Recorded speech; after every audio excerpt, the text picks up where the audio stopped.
नमस्कार लाडक्या बहिणींनो, क्रिश अपडेट या यूट्यूब चॅनलवर तुमचं स्वागत. तर लाडक्या बहिणींसाठी एक दुःखाची आणि वाईट बातमी आहे. तर 81 लाख महिलांना वगळलेलं आहे मुख्यमंत्री लाडकी बहीण योजनेमार्फत. तर बँक पडताळणीनंतर लाडकी बहीण योजनेच्या लाभार्थ्यांमध्ये मोठी कपात करण्यात आलेली आहे आणि त्यात 81 लाख महिलांना कायमचं वगळलेलं आहे. तर त्या वगळलेल्या यादीमध्ये आपला नंबर आहे का, किंवा आपल्याला याच्या पुढचे हप्ते 1,500 रुपये मिळणार आहेत का, याविषयी आणि मुख्यमंत्री लाडकी बहीणविषयी सर्व माहिती आपण या व्हिडिओमध्ये पाहणार आहोत. तर माहिती पाहण्याच्या अगोदर लाडक्या बहिणींनो, तुम्ही जर पहिल्यांदा चॅनलवर आला असाल तर चॅनलला सबस्क्राईब करायला विसरू नका, जेणेकरून मुख्यमंत्री लाडकी बहीण योजनेचे सर्व लेटेस्ट अपडेट तुम्हाला या चॅनलवर मिळून जाईल. तर लाडक्या बहिणींनो, की 81 लाख महिलांना बँक पडताळणीनंतर लाडकी बहीण योजनेच्या लाभार्थ्यांमध्ये मोठ्या साईजमध्ये वगळण्यात आलेला आहे. तर त्यात आपण पाहू शकतो की जे विधानसभा निवडणुकीच्या आधी जे ही लाडकी बहीण योजना जी होती ती चालू करण्यात आली होती, आणि आता सध्या योजनेतील 81 लाख बहिणी अपात्र ठरलेल्या आहेत.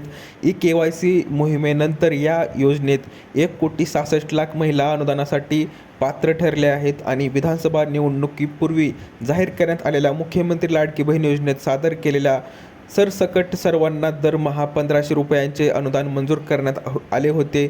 परंतु या योजनेच्या सुरुवातीला 2,47,00,000 लाभार्थी होते. परंतु आता यात अनेक बोगस लाभार्थी असल्याचे निदर्शनास आल्यानंतर महिला व बालविकास विभागाने बँक खाती तसेच कौटुंबिक उत्पन्न माहितीद्वारे कात्री लावण्यास सुरुवात केली आहे. यामुळे 24-25मध्ये आर्थिक वर्षात असलेली 2.47 कोटी लाभार्थ्यांची 25-26 या आर्थिक वर्षात 2.38 कोटीवर आले असल्याने राज्य सरकारने पहिल्या वर्षात या योजनेवर 32,470 कोटी तर दुसऱ्या वर्षात 30,000 कोटी रुपये खर्च केले आहेत. आणि या योजनेचा लाभ पुरुष सरकारी कर्मचारी यांनीही घेतल्याचे लक्षात आल्यानंतर महिला व बालविकास मंत्री आदित्य तटकरे यांच्याकडून लाभार्थ्यांना KYC करणे बंधनकारक करण्यात आले होते. आणि 18 सप्टेंबर 2025 पासून KYC करणे बंधनकारक केले. आणि सुरुवातीला 18 नोव्हेंबरपर्यंत आणि त्यानंतर 3 वेळा KYCसाठी मुदतवाढ देण्यात आली होती.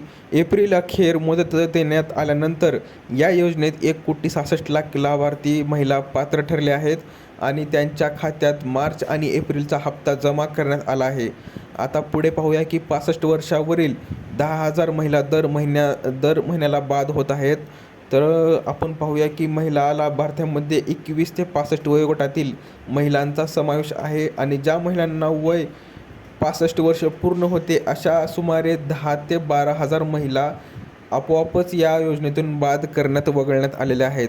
तर लाडक्या बहिणींनो, तुमचं जर वय 65च्या वर जर असेल तर त्यांचं पण आता ह्या योजनेतून नाव वगळण्यात आलेलं आहे. तर आपण पाहूया की सुमारे 15,000वर सरकारी कर्मचाऱ्यांनी या योजनेचा लाभ घेतला होता. या कर्मचाऱ्यावर कारवाई करण्याची प्रक्रिया सुरू असून संबंधित विभागांना तसे पत्रही पाठवण्यात आलेले आहे. तर आपण पाहूया की मोफत वीज ते लाडक्या बहिणी. राज्यात लोकशाही आघाडीचे सरकार सत्तेत असताना 2004 निवडणुकीपूर्वी शेतकऱ्यांसाठी मोफत वीज योजना लागू करण्यात आली होती. त्यांचा निवडणुकीत काँग्रेस फायदा झाला होता. आणि पुन्हा सत्तेत ही आघाडी सरकारने आर्थिक बोजा वाढल्याने मोफत विजेची योजनाही गुंडाळली होती. तर आता आपण पाहूया की सध्या चालू आहे की दरमहा 1,200 कोटीची बचत होत आहे. सुमारे 81 लाख महिला अपात्र ठरल्याने सरकारवरील दरमहा 1,200 कोटींचा आर्थिक बोजा कमी झाला आहे. आणि टप्प्याटप्प्याने सरकारने लाभार्थ्यांची संख्या कमी केली आहे. आणि मुख्यमंत्री लाडकी बहीण योजनेमुळे सरकारचे आर्थिक नियोजन समोरच कोलमडले आहे. तर आपण जे DCM आहेत महाराष्ट्राचे मुख्यमंत्री एकनाथ शिंदे यांचं काय म्हणणं आहे ते पाहूया की लाडकी बहीण योजना ही बंद केली जाणार नाही.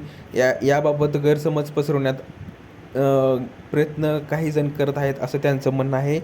तर थोडक्यात सांगायचं झालं तर 81 लाख लाडक्या बहिणीत या मुख्यमंत्री लाडकी बहीण योजनेतून वगळण्यात आलेल्या आहेत. आणि याच्या पुढे अजून किती वगळू शकतात हे सांगता येणार नाही. जर आपल्याला जर 1,500 रुपये येत असतील तर खाली व्हिडिओला कमेंट करायला विसरू नका. येत नसतील तर खाली व्हिडिओला कमेंट करायला विसरू नका, जेणेकरून सर्व माहिती आपल्याला पाहू शकता. दिलेली माहिती समजली असेल तर व्हिडिओला लाईक करा, जास्तीत जास्त शेअर करा आणि अशाच अपडेटसाठी चॅनलला सबस्क्राईब करायला विसरू नका. तर भेटूया पुढच्या व्हिडिओमध्ये, तोपर्यंत धन्यवाद.